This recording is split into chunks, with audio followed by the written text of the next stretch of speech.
What do you see when you look at me? I mean, what do you really see when you look at me? Besides my lashes, my long braids, my nails, what do you really see? Imagine living in a world where you're constantly judged by the color of your skin. Before anything else, the color of your skin.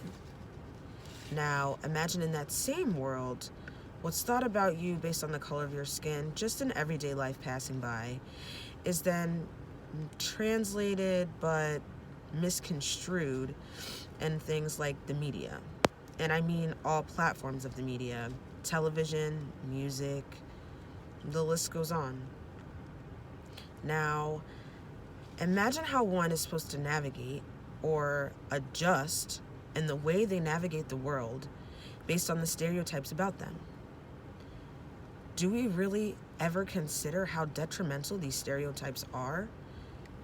I mean, do we really consider the ways in which people actually have to change their lives in order to effectively and efficiently navigate their lives in a way where they feel comfortable? Just making sure that they say the right thing, they do the right thing, they move the right way, all to make sure not only that they're comfortable, but the people around them are comfortable, just based on what's said about them. Now, in Winfield's article, Being Black But Not Too Black, she mentions that an overwhelming amount of Black Americans have to change the way in which they navigate their lives based on racism. Now let's think. Many times, Black people are put in roles where, in the media, I should be specific, Black people are put in roles where it doesn't exceed a certain limit, or they can't outdo their white counterpart, whether that be male or female. So if a Black person is seen as less than on the TV, in music, the news, the paper, how can they really effectively get through life if these stereotypes are constantly following them?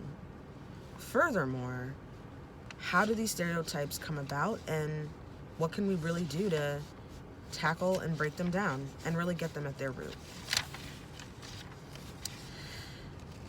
Stereotypical occupational roles is a big thing that's constantly seen in the media with regard to Black people. Not only are they not really your best type of role, but they come with negative personality traits, and they're also low achievers. It could be a janitor at a school we see often, or even the neighborhood thug who ends up being the good guy at the end, but only to a certain extent after his stereotypical past of a single parent household and a father that's not present. These are the types of things that Black people face every day, facing adversity, but yet still pressing forward. And it's up to us to really make sure we break those barriers and break these stereotypes and really tackle them at their root, so we can truly understand where they're coming from and just how affected people really are. Racism, as I mentioned before, is one of the biggest contributions to everyday stereotypes. And this not only applies to the Black American, but many Americans and other people of color as well. And not to mention, this also trickles down into the classroom. While many teachers do have pure intentions, there are still biases that are untapped and sometimes subconscious that are still affecting our classrooms and the growth and development of Black youth. We must make sure that we really make sure we form opinions for ourselves, We know what we're talking about, and we get our information from the source.